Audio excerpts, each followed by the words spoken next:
राहुल गांधी जब भी विदेश जाते हैं पीएम का या देश का अपमान करते हैं। ये भाजपा और भारत कब से एक हो गए?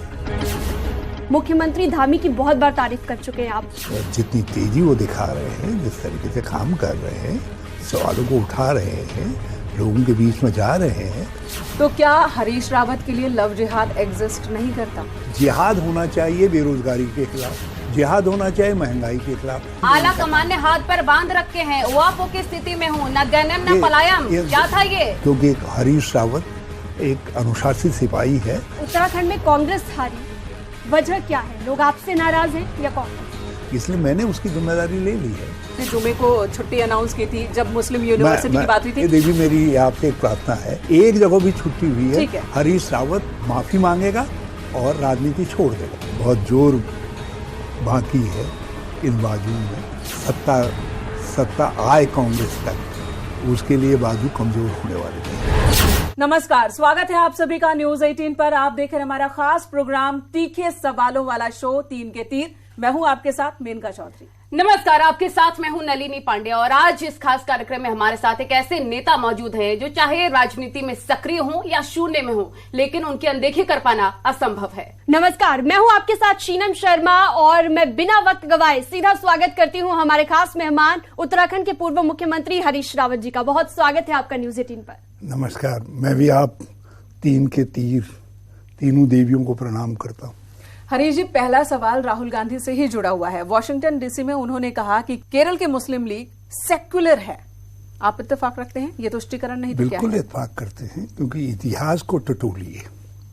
मुस्लिम लीग का जो बड़ा हिस्सा था वो जिन्ना के समर्थन में आया और वो पाकिस्तान के साथ खड़ा हुआ, और जो केरल का हिस्सा था उन्होंने कहा नहीं, हम भारत में रहेंगे, हम विभाजन का विरोध करते हैं, और वो उनके साथ खड़े नहीं हुए।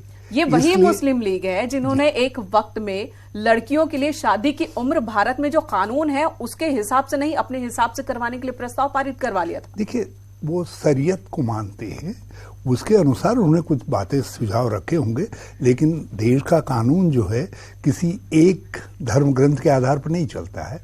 देश का कानून जो है संविधान के अनुसार चलता है। जब वो शरीयत की बात कर रहे हैं तो फिर वो सेकुलर कैसे हुए?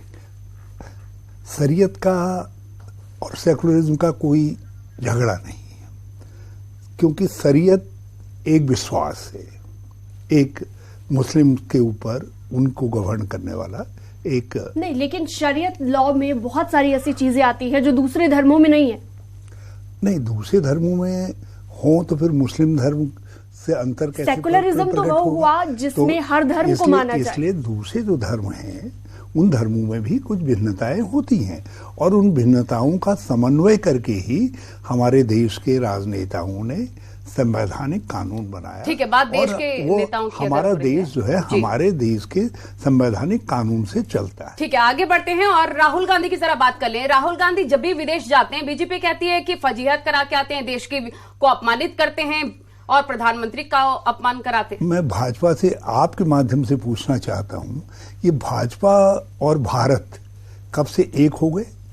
भाजपा एक राजनीतिक दल है और राहुल गांधी जी एक राजनीतिक दल के नेता है। जो वो प्रधानमंत्री तो देश के है ना। राहुल गांधी जब भी विदेश जाते हैं पीएम का या देश का अपमान करते हैं। पीएम, यदि पीएम के तौर पर कोई बात करे, आचरण करें, तो हम उसका स्वागत करेंगे, लेकिन यदि पीएम एक राजनीतिक दल के प्रमुख के रूप में या उसके प्रमुख प्रवक्ता के रूप में कोई बात करे, जब प्रधानमंत्री जी विदेश के, सामान्य सिद्धांत था देश के अंदर कि विदेश की धरती में जो है देश के सामान्य चीजों की कोई आलोचना नहीं करता। वो सारी बातें ठीक हैं, लेकिन राहुल गांधी कहते हैं कि देश में अल्पसंख्यकों के साथ सही नहीं हो रहा है। एक बात बताइए, यदि सही हो रहा है तो फिर ये सवाल उठ क्यों रहा है? सरकार लक्ष्यगत तरीके से कभी लव जिहाद की बात करते हैं, कभी सरकार के लोग, सत्ता में बैठे हुए लोग, मंत्रीगण, प्रधानमंत्री, केरल स्टोरी या दूसरी स्टोरीज, ये गरीबी की स्टोरी की बात क्यों नहीं करते हैं? कुपोषण के मामले में, महिला कुपोषण, बाल कुपोषण में हम श्रीलंका और नेपाल और दूसरे देशों से भी पीछे खड़े हैं। तो इन चीजों पर इनके खिलाफ जिहाद की बात क्यों नहीं करते? बेरोजगारी और महंगाई के खिलाफ जिहाद की बात क्यों नहीं करते? लेकिन प्रधानमंत्री जी को या उनके अनुयायियों को कभी लव जिहाद, कभी लैंड जिहाद, कभी लैंड जिहाद, कभी कुछ चीजें आती हैं। इस पर भी बात करेंगे। ये आप जब कोई चीजें एक कम्युनिटी विशेष को लक्ष्यगत करके करेंगे तो फिर ये कहा जाएगा कि सारी सबको आप एक दृष्टि से देख रहे हैं। तो क्या हरीश रावत के लिए लव जिहाद एग्जिस्ट नहीं करता? देश के कानून की जिम्मेदारी है, यदि कोई कानून के विपरीत काम कर रहा है काम करे। और कानून का कस्टोडियन कौन है जिम्मेदार आज के दिन? 9 साल से केंद्र में आपकी सरकार है। यदि ऐसा हो रहा है जैसा केरल स्टोरी की बात कही जा रही है, जैसा लव जिहाद की बात कही जा रही है, उस पर भी आएंगे, तो आगे आप बढ़ेंगे। उस पर कार्रवाई क्यों नहीं कर रहे हैं? जी, आपने अभिमन्यु कहा, तो क्या वो भी बीजेपी के चक्रव्यूह में फंस जाएंगे? क्योंकि अभिमन्यु तो 7वां जो घेरा था वो क्रॉस नहीं कर पाए थे। आपने आधा ही कहा ना। मैंने कहा इतिहास वो गलती दोहराएगा नहीं जो अभिमन्यु के साथ हो गई। और ये भी कहा था आपने। हाँ, मैंने कहा राहुल गांधी जी वो अभिमन्यु हैं जो है भाजपा के सारे द्वारों को, चक्रव्यूह को सारे तोड़ करके 2024 में लोकतांत्रिक शक्तियों की सरकार दिल्ली के अंदर बनाएंगे। ठीक है, बात पहलवानों की करते हैं। पहलवानों के आंदोलन के साथ आप खड़े हैं, साफ है। क्या ये अब सियासी मोड़ लेता नहीं जा रहा? एक बात मैं सीधी बात करता हूं, कोई प्रश्न ऐसा होता है जिसमें सियासत की राय ना हो? तो सियासतदान को आप मौका क्यों दे रहे हैं? तो सरकार को देखना चाहिए था। जिन पहलवानों ने अपने परिश्रम से, अपनी बुद्धिमत्ता से, सचेष्टता से देश का सम्मान बढ़ाया अंतर्राष्ट्रीय फलक पर, हमारे तिरंगे झंडे को अंतर्राष्ट्रीय स्तर पर ऊंचा किया, उन पहलवानों की एक शिकायत, महिला पहलवानों ने कहा कि हमारा उत्पीड़न किया गया।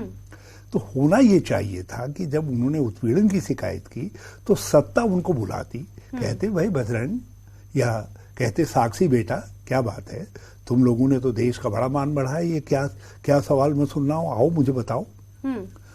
ये तो सब भाग करके जाते नहीं, लेकिन गंगा में जाके मेडल प्रभावित कर देना ये कितना सही है? वो मेडल बहाने की बात करेंगे, कितना समर्थन आप करते हैं? मैं आपसे एक बात पूछना चाहता हूं, कोई महिला जब इंतहा हो जाएगी तभी अपने ऊपर हो रहे अत्याचार, विशेष तौर पर शारीरिक, ब्रिजभूषण तो कह रहे हैं सबूत ही नहीं है पहलवानों के पास उनके खिलाफ।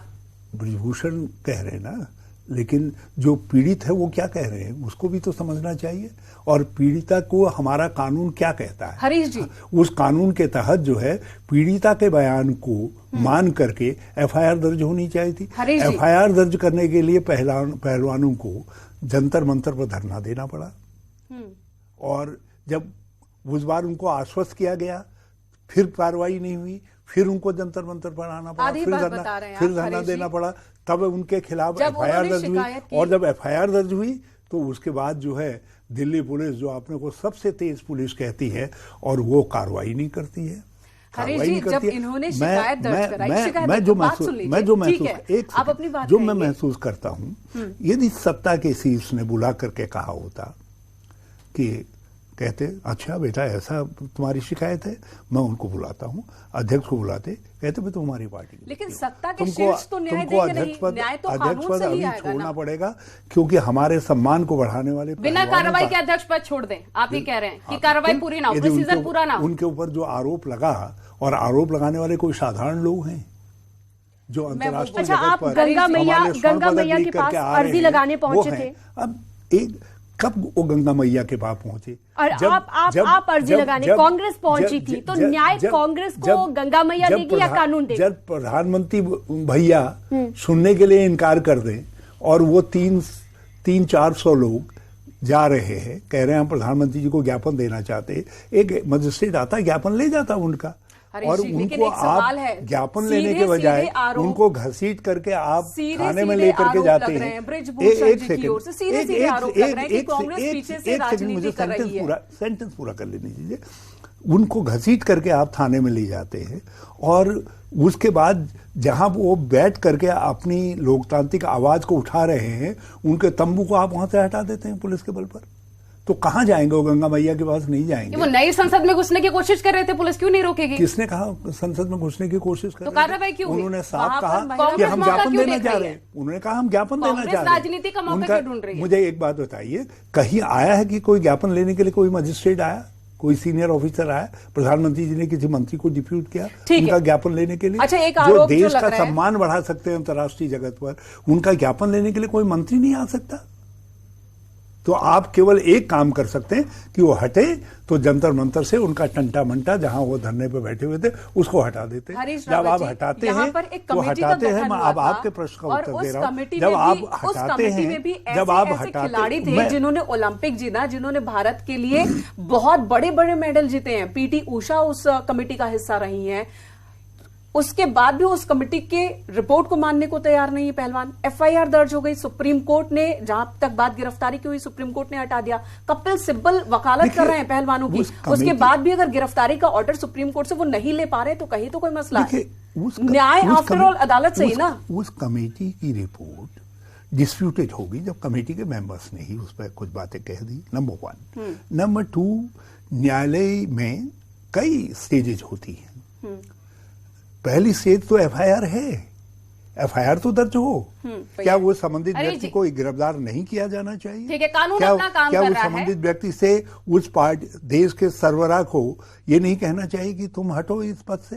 कानून के हिसाब से काम होगा। अब जरा आगे चलते हैं, बढ़ते हैं। उत्तराखंड की बात कर लेते हैं, क्योंकि उत्तराखंड में अवैध मजारों पर लगातार कार्रवाई हो रही है। 400 ऐसे मजार हैं जिन्हें ध्वस्त किया गया, इस पर आप क्या कहेंगे? देखिए, जो अवैध हैं, गलत हैं, उसमें आपको एक स्पष्ट मानक बनाना पड़ेगा कितनी मजारें हैं। और मैंने तो एक सवाल किया था इनसे कि इन मजारों में से कितनी मजारें ऐसी हैं जो 2009 के बाद अस्तित्व में आई हैं। हमारे उत्तराखंड के अंदर साधु संतों की, महात्मा पीर फकीरों की धरती है। वहां बड़े बड़े तपस्वियों ने जंगलों में तपस्या की। हमारे मंदिर हैं, गुरु गोरखनाथ की धुनी है, अखंड धुनी है, घने जंगल में, बांस के जंगल में जो है, और भी बहुत सारे मंदिर। तो क्या ऐसे मजार बनेंगे जिनका दावा करने कोई नहीं आ रहा? अतिक्रमण होगा मजारों के नाम पर? हमारी जो है गरिया माता का धार्मिक स्थल के नाम पर मंदिर, अतिक्रमण सही है क्या? दूसरे मंदिर हैं। नहीं, देखिए, आप 2 यार्डस्टिक नहीं बना सकते। यार्डस्टिक आपको एक बनाना पड़ेगा, क्योंकि कानून के सामने सब समान है। आप मजार को एक नजर से, मंदिर को एक नजर से नहीं देख सकते। तो हमने एक सुझाव दिया था।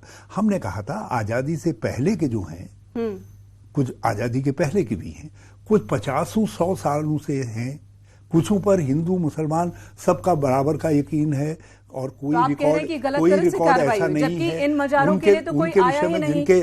जिनके पुराने तुमको दस्तावेज मिल जाए, 50 साल, 60 साल के दस्तावेज मिल जाए। नहीं, 10 से 15 सालों में बनी है ये मजारें, जिनका रजिस्ट्रेशन भी नहीं है। मैं कह रहा हूं, और वो बीजेपी का भी कार्यकाल है, आपका भी है। केवल भाजपा कह रही है कि उनको तोड़ने का विरोध हो रहा है। मुस्लिम भी कह रहे हैं कि जो मजारें इस दृष्टिकोण से बनी हैं, जिनको आप अवैध मानते हैं, जिनका कोई इतिहास नहीं है, जो लोगों ने जमीनों में किया है, आप उनको तोड़िए। लेकिन आप उसके लिए जिहाद शब्द का प्रयोग क्यों कर रहे हैं? तो जिहाद आपके लिए एग्जिस्ट नहीं करता। आप अवैध कब्जेदारों को हटाने की बात करिए। अवैध कब्जेदारों में भी हमारे उत्तराखंड के अंदर भूमिहीनों के कब्जे हैं, भूतपूर्व सैनिक हैं, गरीब लोग हैं। तो आप सबको एक उससे नहीं हाँक सकते हैं। आप गरीबों की बात कर रहे हैं, आप जनता की बात कर रहे हैं, लेकिन हरीश जी, बीजेपी मिथ तोड़ते हुए दूसरी बार सत्ता में आई है। क्या कांग्रेस को जनता ने नकार दिया है?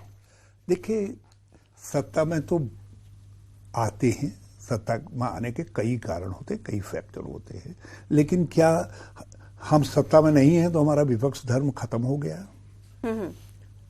क्या लोकतंत्र के अंदर जो हार जाते हैं उनको अपनी जनता के सवालों की लड़ाई नहीं लड़नी चाहिए? प्रदर्शन करके, धरना देकर? हम कह रहे हैं यदि कहीं गलत हैं तो उनको एक नजर से देखिए, उनके खिलाफ कार्रवाई करें। लेकिन मैं इस शब्द के खिलाफ हूं, जिहाद होना चाहिए बेरोजगारी के खिलाफ, जिहाद होना चाहिए महंगाई के खिलाफ, जिहाद होना चाहिए भ्रष्टाचार के खिलाफ, ये सारी बातें ठीक है। जिहाद होना चाहिए महिलाओं के खिलाफ। मुख्यमंत्री धामी की बहुत बार तारीफ कर चुके हैं आप, अभी जो आप कह रहे हैं वो भी बातें सही है।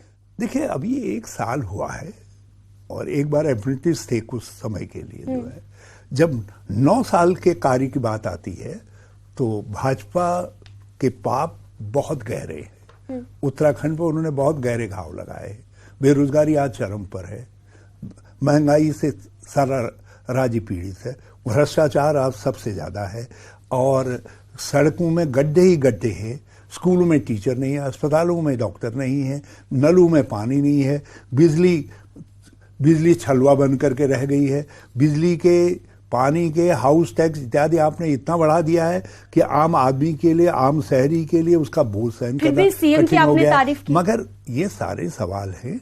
मैंने ये कहा कि अभी धामी जी को मुख्यमंत्री के रूप में 1 साल हुआ है। मैंने कहा यदि कुछ जितनी तेजी वो दिखा रहे हैं, जिस तरीके से काम कर रहे हैं, सवालों को उठा रहे हैं, लोगों के बीच में जा रहे हैं, सीएम धामी की तारीफ की वजह ये तो नहीं है कि गैरसैंण को आप स्थायी राजधानी नहीं बना पाए थे अपने कार्यकाल के टाइम, बीजेपी ने करके दिखा दिया। कहाँ बनाए उन्होंने राजधानी? वो राजधानी मुझको दिखाइए ना। उत्तराखंड को यूनिफॉर्म सिविल कोड की जरूरत है या नहीं है? यदि देश को है तो उसके विषय में देश में कंसेंसस बननी चाहिए।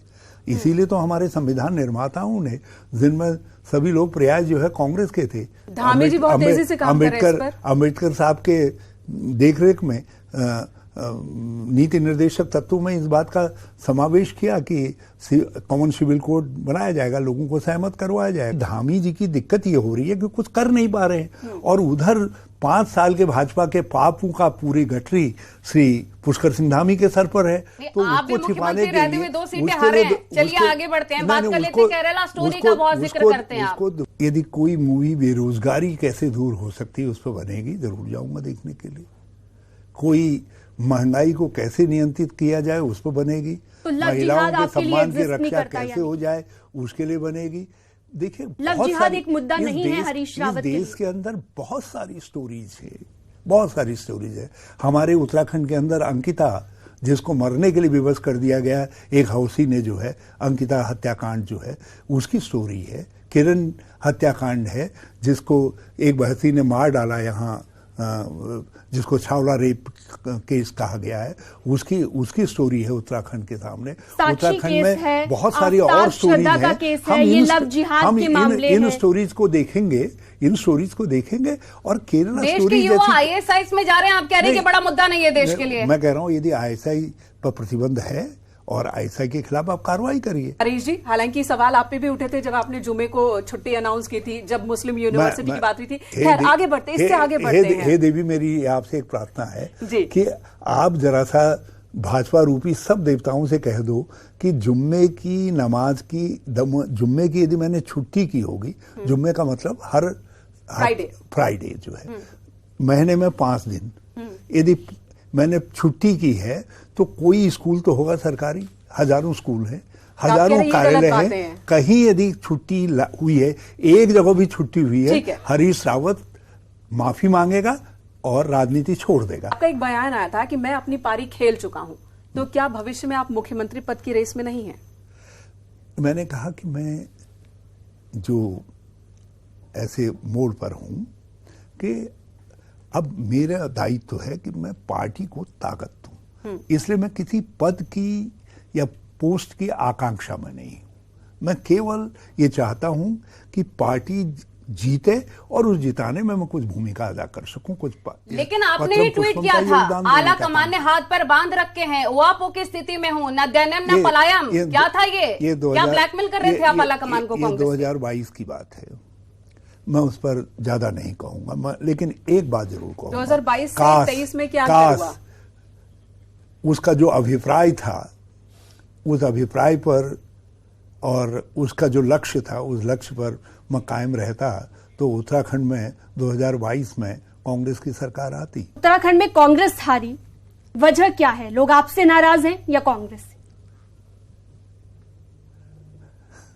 यदि हम अब जीत रहे हैं, हिमाचल में जीत गए, कर्नाटक में जीत गए। लेकिन उत्तराखंड में वजह क्या रही? ये हमारे नेतागणों और पार्टी के कार्यकर्ताओं की मेहनत है, जनता की कृपा है, और हम ये कृपा उत्तराखंड में नहीं ले पाए, तो किसी को तो उसकी जिम्मेदारी लेनी है, इसलिए मैंने उसकी जिम्मेदारी ले ली है और उसकी जिम्मेदारी ले ली है। आने वाले चुनावों में बड़ा चैलेंज कांग्रेस के लिए क्या रहेगा? बीजेपी रहेगी आपकी आपसी जो मतभेद नजर आ रहा है?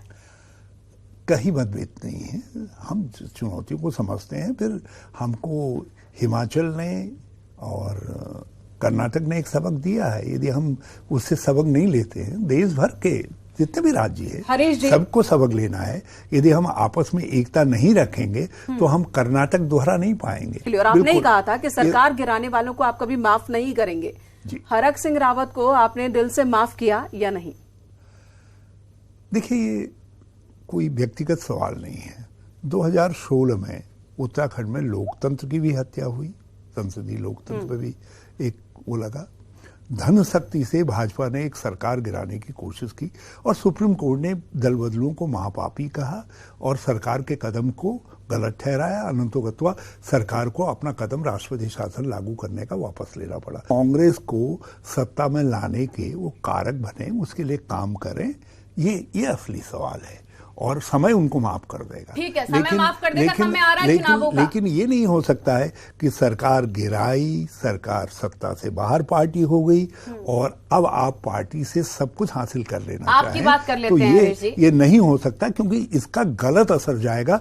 दूसरी बार जो कोई ऐसा करेगा वो कहेगा भाई उसके, लेकिन असर आप पर भी बहुत पड़ता है। 2024 के चुनाव में हरिद्वार से आप लड़ेंगे या हरक सिंह रावत? आपका बहुत बार टिकट कटता है पार्टी में।